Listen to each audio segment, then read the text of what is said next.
Hello everyone, আসসালামু আলাইকুম। Welcome back to my channel. তো আজকে আবারও চলে এসেছি আপনাদের মাঝে নতুন আর একটি ভিন্ন রেসিপি নিয়ে। তো কাছে দূরে যেখান থেকে আমার ভিডিওটি দেখছেন সবাইকে জানাই আন্তরিক শুভেচ্ছা ও অভিনন্দন। তো আমার ভিডিওটি না টেনে শেষ পর্যন্ত দেখার অনুরোধ রইল। তো চলুন কথা না বাড়িয়ে আমি মূল ভিডিওতে চলে যাচ্ছি। ফার্স্টে আমি রান্না করার জন্য কিছুটা মুরগির মাংস নিয়ে নিব এবং মুরগির মাংসটিকে কেটে ধুয়ে পরিষ্কার করে তার মধ্যে দিয়ে দিচ্ছি আদা রসুন বাটা, 2 টেবিল চামচ সয়া সস, হাফ টেবিল চামচ হলুদের গুঁড়া ও লবণ। এখন এগুলোকে ভালোভাবে মিক্সড করে আমি আধা ঘন্টার জন্য রেস্টে রেখে দেব। এখন আমি একটি কড়াইতে কিছুটা তেল দিয়ে দিব এবং তার মধ্যে দিয়ে দেব পেঁয়াজ কুচি। এখন পেঁয়াজ কুচিগুলোকে আমি খুব ভালোভাবে কিছুক্ষণ ভেজে নিব এবং ভাজা হয়ে গেলে আমি তার মধ্যে দিয়ে দেব আদা রসুন বাটা এবং হলুদ, লবণ, মরিচের গুঁড়া, ধনিয়া গুঁড়া, গরম মশলা গুঁড়া, জিরা গুঁড়া, ধনিয়ার গুঁড়া, সব মশলা আমি এক এক করে দিয়ে দিচ্ছি।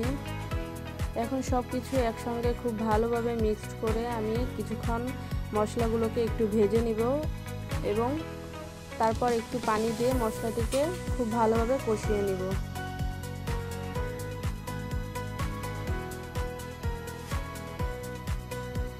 দেখুন আমার মশলাটি খুব ভালোভাবে কষানো হয়ে গেছে, আমার তেল উপরে উঠে এসেছে। এখন আমি ম্যারিনেশন করা মাংসগুলোকে দিয়ে দিব। এখন মাংসগুলোকে আমি খুব ভালোভাবে মশলার সঙ্গে মিক্সড করে ঢাকনা দিয়ে ঢেকে কিছুক্ষণ কষিয়ে নিব।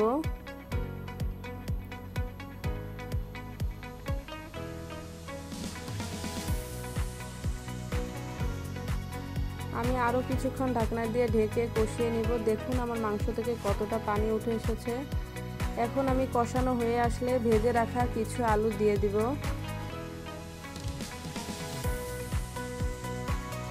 আলু দিয়ে মাংস আমি একসঙ্গে আরও কিছুক্ষণ কষিয়ে ঝোলের জন্য দিয়ে দিব কিছুটা গরম পানি এবং ঢাকনা দিয়ে ঢেকে আরও কিছুক্ষণ এভাবে রান্না করব।